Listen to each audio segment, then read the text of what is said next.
Hey everyone, I'm Coach Trevor, and if you're watching this video, chances are you're suffering from or trying to make sure you never again get the agonizing pain known as plantar fasciitis.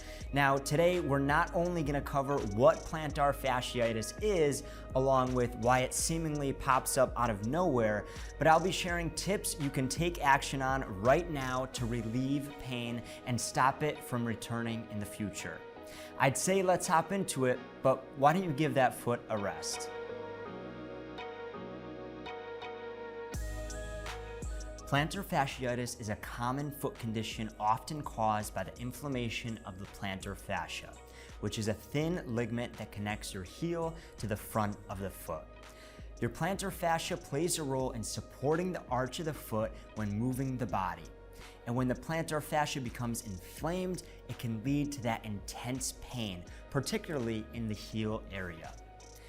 That pain is often felt worst during the first few steps out of bed and can increase further with running or jumping.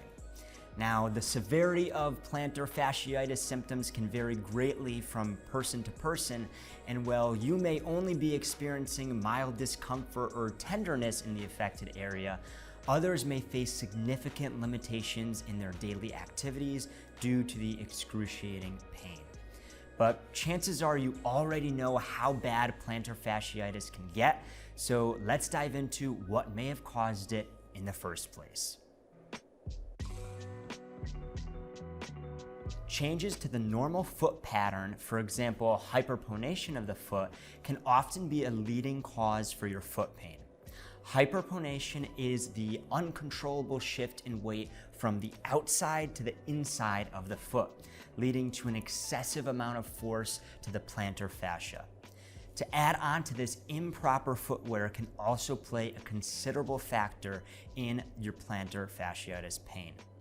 Shoes that simply don't fit your feet well, like loose shoes or shoes with overcorrective inserts or orthotics and soles, can all contribute to putting excess strain on your plantar fascia, making your problem worse or even being the prime suspect in the reason your plantar fasciitis started in the first place.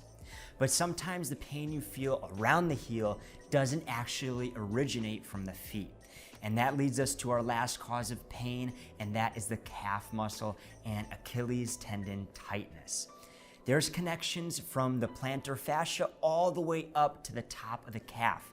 And when the calf is extremely tight, for whatever reason that may be, the pain can be felt in your heel, and that pain can become excruciating. So that being said, let's review the best recovery options to take depending on where the pain is originating from.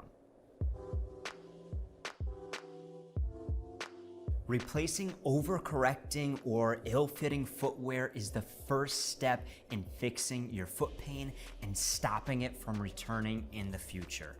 Now, what do I mean by overcorrecting and ill-fitting?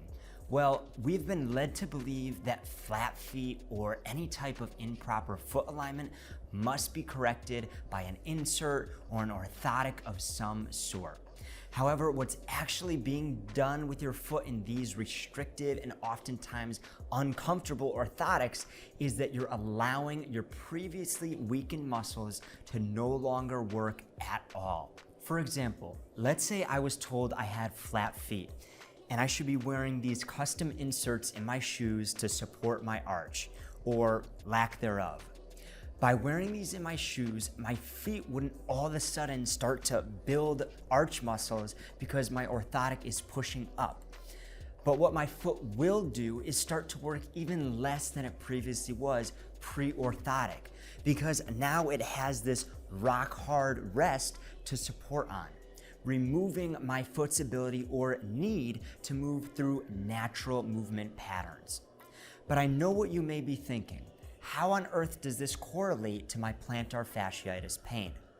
If you're someone with custom orthotics or shoes that don't fit your feet correctly, a plan of action would be to build the arch muscles with corrective exercises and eventually get you to a point where you could remove the orthotics and get comfortable walking barefoot and with minimally corrective shoes. Now, in the beginning of this video, I mentioned one of the reasons you may be experiencing pain is due to hyperpronation of the foot. And just to recap, this is the uncontrollable shift in weight from the outside to the inside of your foot, which causes an excess amount of force on the plantar fascia and over time can lead to pain. This pain will become more apparent in runners as the force is increased due to the speed at which the hyperpronation is occurring.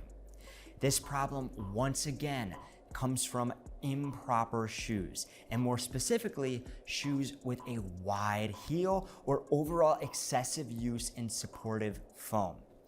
When walking or running, our bodies are naturally designed to land softly on the outside of the foot and naturally pronate inwards.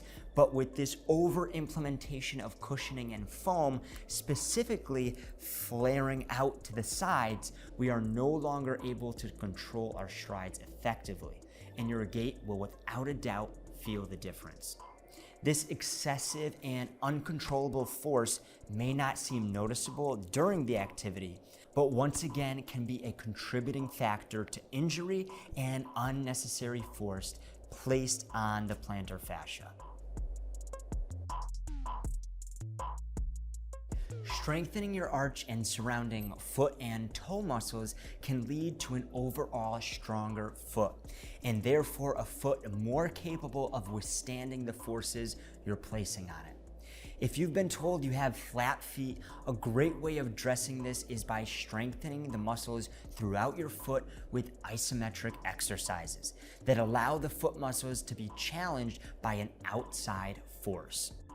One way we could do this is by turning your foot in or by placing your ankle into eversion and trying to pull your toes past an immovable object. At first, hold the contraction for just 10 to 15 seconds and repeat 2 to 3 times. In isometric exercises, no body part is moving, but we're still benefiting from the contraction. So it's key to stay still during these reps. Now, moving up the foot and working some stability would come with our twisting lunge. This will not only work the stability of the foot, but will also require the ankles to pull their weight as well. Don't hesitate to hang onto a wall or chair if you've never done this movement before, and aim to do 5 reps per leg 2 times, all slow and controlled. Now, last but not least, a contributing factor to your plantar fasciitis can be tight and stiff muscles coming from the calves or even down throughout the Achilles tendon. Now, a few different ways we can address this is by massaging and stretching those muscles. To start off, it's important to place your leg in a position where your calf is not flexed. This is so that when you're looking for that calf stiffness, you're not mistaken for a calf that's simply being flexed. Now, once we have our calf in a relaxed position, slowly work your way down the leg with a firm and intentional press throughout the center of the leg, working your way down without actually pressing the point of pain at the foot. If you've already found a point of tension, stop at that spot and aim to try to ease the tension for 20 to 30 seconds of side-to-side thumb massages.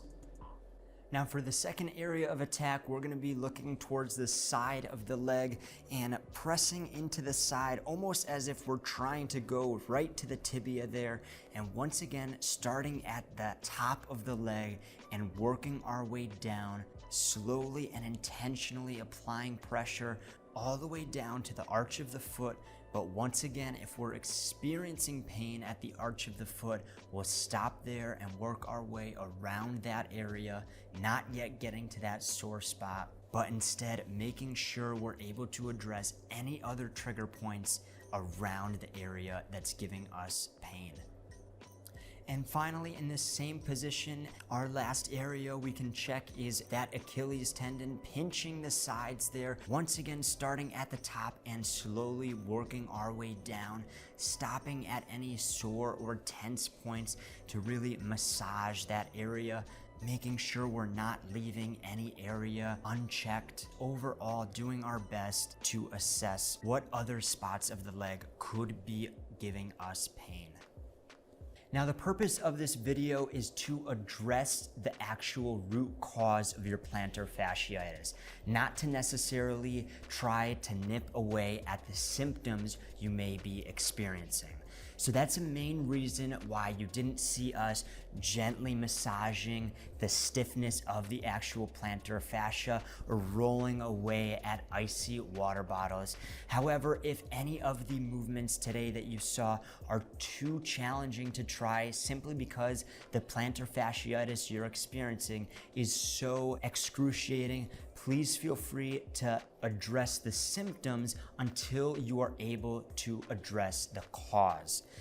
Remember that addressing the symptoms will only ease the pain temporarily, while addressing the root cause of why that plantar fasciitis is happening will help you avoid it in the future. I hope you enjoyed this video, and I'm wishing you the best of luck with that plantar fasciitis. I'm Coach Trevor, and I'll see you guys next time.